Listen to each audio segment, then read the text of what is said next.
ఉగ్గాని మిర్చి బజ్జీ అంటే నాకైతే గుర్తుకొచ్చేది బళ్ళారే. నా చిన్నప్పుడు మా స్కూల్ బస్ అయితే ఎర్లీ మార్నింగ్ 7:00 కల్లా వచ్చేసేది. అక్కడ ఒక అంకుల్ అయితే వేడి వేడిగా ఉగ్గాని బజ్జీ అమ్మేవాడు. అందరూ ఆ అంకుల్ దగ్గర ఉగ్గాని బజ్జీ తింటుంటే వీళ్ళేంట్రా ఇంత పొద్దు పొద్దునే బజ్జీలు ఆయిలీ ఫుడ్ ఎలా తింటున్నారు అనుకునేదాన్ని. కానీ తిన్నాకే తెలిసింది అది కరెక్ట్ టైం అని. చల్ల క్లైమేట్ లో వేడి వేడి ఉగ్గాని బజ్జీ తింటే అబ్బా ఆలోచనే సూపర్ ఉందండి. మరి అంత టేస్టీగా ఉండే ఉగ్గాని బజ్జీ ఎలా చేసుకోవాలో చూసేద్దాం. ముందుగా ఆనియన్ పకోడాని తయారు చేయటం కోసం నేనైతే ఇక్కడ 2 ఆనియన్స్ ని సన్నగా పొడువుగా తరిగించుకున్నాను. తర్వాత అందులోకి ఒక ½ టీ స్పూన్ అంత సాల్ట్ యాడ్ చేసుకొని చూపిస్తున్న విధంగా బాగా మిక్స్ చేసుకోవాలి. సాల్ట్ యాడ్ చేయటం వల్ల ఆనియన్ వాటర్ ని రిలీజ్ చేస్తుంది. తర్వాత అందులోకి ఒక చిటికెడంత పసుపు, అలాగే ½ టేబుల్ స్పూన్ అంత కారం యాడ్ చేసుకొని అంతా ఒకసారి కలిపేసుకోవాలి. నెక్స్ట్ అయితే ఇందులోకి ఒక కప్పు శనగపిండి వేసుకొని ఇలా ప్రెస్ చేసుకుంటూ కలుపుకోవాలి. ఆనియన్ పకోడా తయారు చేసుకునేటప్పుడు వాటర్ ముందుగా యాడ్ చేసుకోకూడదు.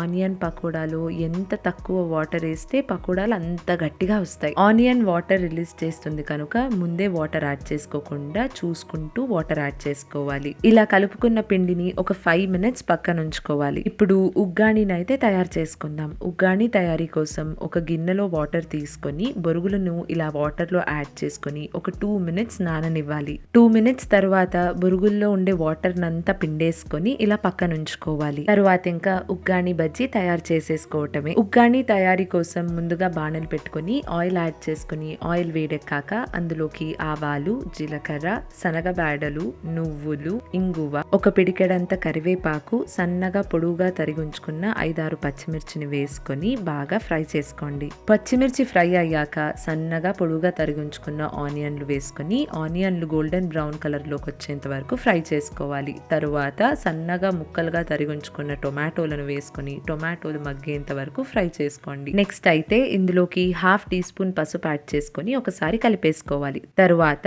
ముందుగా నానబెట్టి ఉంచుకున్న బొరుగులను విడదీసుకుంటూ వేసుకొని ఒక 3 టేబుల్ స్పూన్స్ పప్పుల పొడిని చల్లుకొని అంతా ఒకసారి కలిపేసుకోవాలి. పప్పుల పొడి చల్లుకుంటేనే ఉగ్గానికి ఫ్లేవర్ వస్తుంది. తరువాత సరిపడా ఉప్పు, 2 టేబుల్ స్పూన్లంతా నిమ్మరసం వేసుకొని అంతా ఒకసారి కలిపేసుకోవాలి. అంతే, ఉగ్గాని అయితే రెడీ అయిపోయింది. ఇప్పుడు నెక్స్ట్ ఆనియన్ పకోడాలు ఎలా చేసుకోవాలో చూసేద్దాం. ముందుగా ఒక కడాయి పెట్టుకొని డీప్ ఫ్రై కి సరిపడా ఆయిల్ యాడ్ చేసుకొని ఆయిల్ వేడెక్కాక చూపిస్తున్న విధంగా పిండిని వేసుకోవాలి. పకోడాలు గోల్డెన్ బ్రౌన్ కలర్ లోకి వచ్చేంత వరకు వేయించుకొని కలర్ వచ్చాక తీసి పక్కన ఉంచుకోవాలి. అంతే, ఎంతో టేస్టీగా ఉండే ఉగ్గాని బజ్జీ అయితే రెడీ అయిపోయింది. మీకు ఈ రెసిపీ నచ్చిందా? నచ్చినట్లయితే like, share, comment and subscribe తప్పకుండా చేసుకోండి. మీ మెమరీస్ విత్ ఉగ్గాని బజ్జీ మాకు తప్పకుండా తెలియజేయండి. సరే, మరైతే ఇంకో వీడియోతో మళ్ళీ కలుద్దాం. ఇట్లు మీ అభిరామి.